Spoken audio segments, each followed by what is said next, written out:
michuano hiyo. Young Africans siku ya jana rasmi wameaga mashindano. Nipo na mchambuzi wa kandanda nchini Tanzania. Uko vizuri? Mimi niko poa, inakuwaje? Safi kabisa, uko sawa sawa? Mimi niko poa ndugu yangu. Hatimaye Young Africans wamerejea ndani ya ligi ya Tanzania bara baada ya kuondoka rasmi katika michuano ile ya kimataifa. Wameshindwa kupinga katika hatua ya robo finali. Kwa Young Africans wamekoma wapi? Quality ambayo imeamua ama maandalizi mazuri ndio yamewakwamisha? Young African kwa kipindi hiki naweza nikasema kwamba mtihani ambao ulikuwa umefanywa ni mtihani ambao umejirudia, kwa sababu ukiangalia msimu uliomalizika, msimu wa mwaka 2025 2024, walikuwa wameishia hatua hiyo ya makundi wakikusanya alama 8, na hatimaye katika msimu huu pia wameweza kuishia hatua ya makundi wakiwa wamekusanya alama 8. Kwa maana inamaanisha kwamba katika viwango vya ufanisi walikuwa wameweza kukusanya 44.4, na ukiangalia safari hii pia nayo viwango vya ufanisi wamekusanya 44.4. Kwa hiyo waliofanya mwaka jana wameyafanya na mwaka huu, na kwa mujibu wa tafiti kwamba ukifanya jambo moja kwa staili ile ile tegemea kupata matokeo yale yale, na ndicho ambacho Young African wamekifanya kwa kipindi hiki.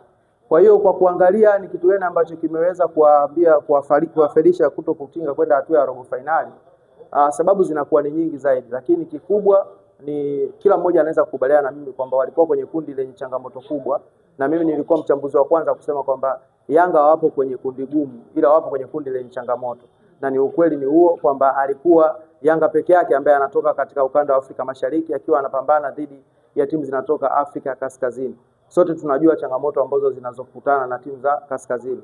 Ukiangalia katika mechi moja ambazo ameweza kucheza, ameweza kukota alama 6 kutoka timu za Kaskazini na alama 1 pia kutoka katika timu ambayo ni bingwa mtaraji kwa katika michuano ya Afrika. Kwa hiyo kwa upande mmoja, upande mwingine unaweza kusema kwamba wamefanya the best, lakini haikutosha effort yao kuweza kuwafanya waweze kutinga hatua inayofuata. Lakini kwa kile ambacho wamekifanya, waliweza kupambana kweli kweli. Katika ardhi ya nyumbani hawajawahi kupoteza, wamekusanya alama 7. Kwa hiyo ukiangalia ni kinyume kabisa na misimu iliyomalizika. Ukiangalia msimu ule ambao wanaishia hatua ya makundi wanapata alama 8, wanashindwa kupata goli moja kwa MC Alger, walisha kupoteza alama 3 wakiwa hapa Dar es Salaam Benjamin Mkapa. Walifungwa na Al Hilal Omdurman magoli 2-0. Lakini safari tunaona katika uwanja wa nyumbani wameweza kukusanya alama 7.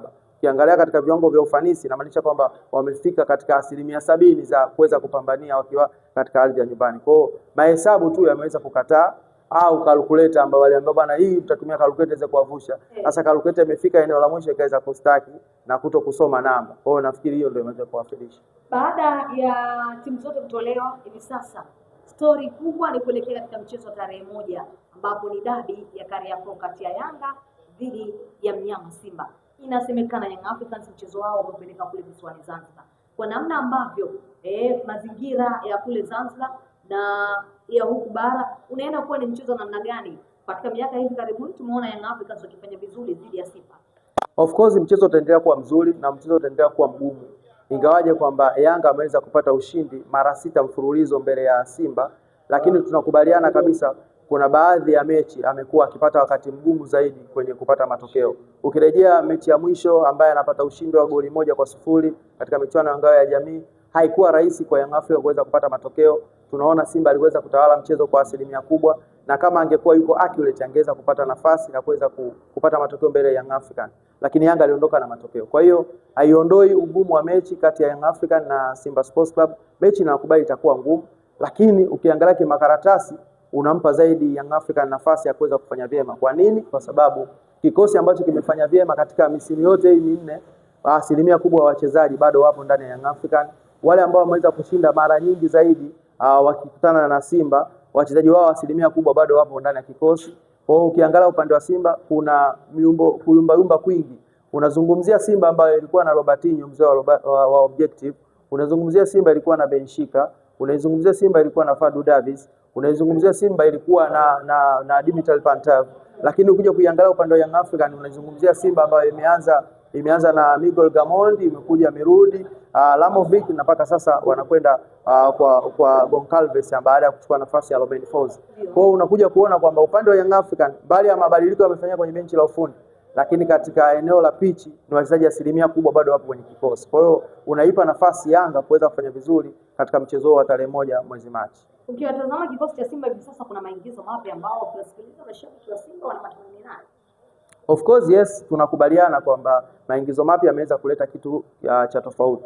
Lakini unapokuja kuzungumzia mechi ya dabi dhidi ya Yanga ambaye ameimarika zaidi, na yeye pia kwenye dirisha dogo ameingiza maingizo mapya ambayo pia ameanza kuclick. Tunaona ameingia Alan Okello, amecheza mechi chache tayari ameshatoa assist ya goli. Ameingia Lolindo Depu, ameweza kufunga magoli matatu kwenye NBC, amefunga magoli mawili kimataifa, ana goli 5 katika mechi ambazo amezicheza. Ukiangalia viwango vya ufanisi unampa 100% kwa sababu amecheza mechi 5 na ameweza kufunga magoli 5. Kwa hiyo ukiangalia kwa upande wa Young African unaona kuna upinzani ambao wanaweza kutengeneza. Lakini pia ukiangalia upande wa Simba maingizo mapya hapo, lakini unaangalia maeneo ambayo wameweza kuongeza ufanisi ni maeneo yapi? Ukiangalia maeneo ya katikati yale ambao wanatumia, ukimwangalia Maodo Kante ni mchezaji ambaye alianza toka msimu umeanza. Ukimwangalia Mohamed Nabi mchezo ambao ulikuwa umeanza toka msimu unaanza alikuwepo. Ukimwangalia Yusuf Kagoma anaenda msimu mwingine sasa. Lakini ukiangalia upande wa Young African wameingiza maingizo mapya, mtu kama Mohamed Damaro ameingia na amekliki kwenye kikosi moja kwa moja. Leolindo Depo amekliki moja kwa moja. Alan Okello amekliki moja kwa moja. Ukiangalia pia Yao Watola Kwasi amerudi na sasa hivi anaanza kupata nafasi ya kuanza kucheza dakika chache kwenye kiwanja, lakini ukimwangalia yuko timamu. Ukimwangalia Clement Mzize naye pia ameanza kupewa nafasi ya kucheza, ameanza kufanya mazoezi na wenzake. Kwa still kwenye makaratasi nabaki kuiona Yanga ikiwa na nafasi kubwa zaidi ya kuweza kufanya vizuri mbele ya Simba Sports Club, lakini haiondoi ugumu wa mechi kati ya Simba na Yanga, haiondoi. Saikolojia ya wachezaji wa Simba kwa hivi sasa unaiona? Bado iko 50-50 kwa sababu kuna baadhi ya wachezaji tayari wanaanza kupewa shutu na kuna wachezaji wengine wanaanza kupewa sifa ambazo unaanza kuona kwamba sifa hizi wanastahili kuweza kupewa. Kwa kama Ura unaanza kuona kwamba huyu sifa yake anayopewa inaendana na uhalisia. Kwa hiyo acha aje kucheza katika mechi yenye intensity kubwa, tuanze kuona matokeo ambayo anaweza kuyapata na pia anaweza kuhimili pressure, kwa sababu wamecheza dhidi ya timu ambazo hazina tension kubwa, hazina intensity kubwa na wameweza kutoa kile ambacho wameweza kukitoa. Je, unapokuja kucheza na Yanga ambaye ameshapoteza kimataifa, ameshapoteza kila kitu kimataifa, sasa hivi anarudi kwenye ligi ya ndani. Jambo la kwanza ni kutetea ubingwa wa NBC. Je, ana la kupoteza? Maana kwamba Yanga ataingia kila mechi akiwa anaingia bila kufikiri kwamba anaenda kuonana na Al Ahly, anaenda kukutana na Pyramid.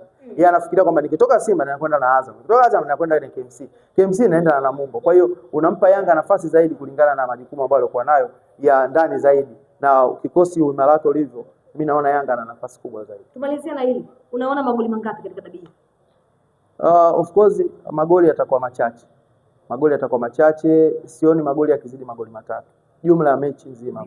Yani inawezekana ikawa GG, both team to score, wale wakamilia wanaelewa, au inawezekana mmoja akaweza kupata magoli, lakini ukiweka magoli chini ya 3 kushuka chini inatoa fresh. Shukrani sana. Shukrani jazila.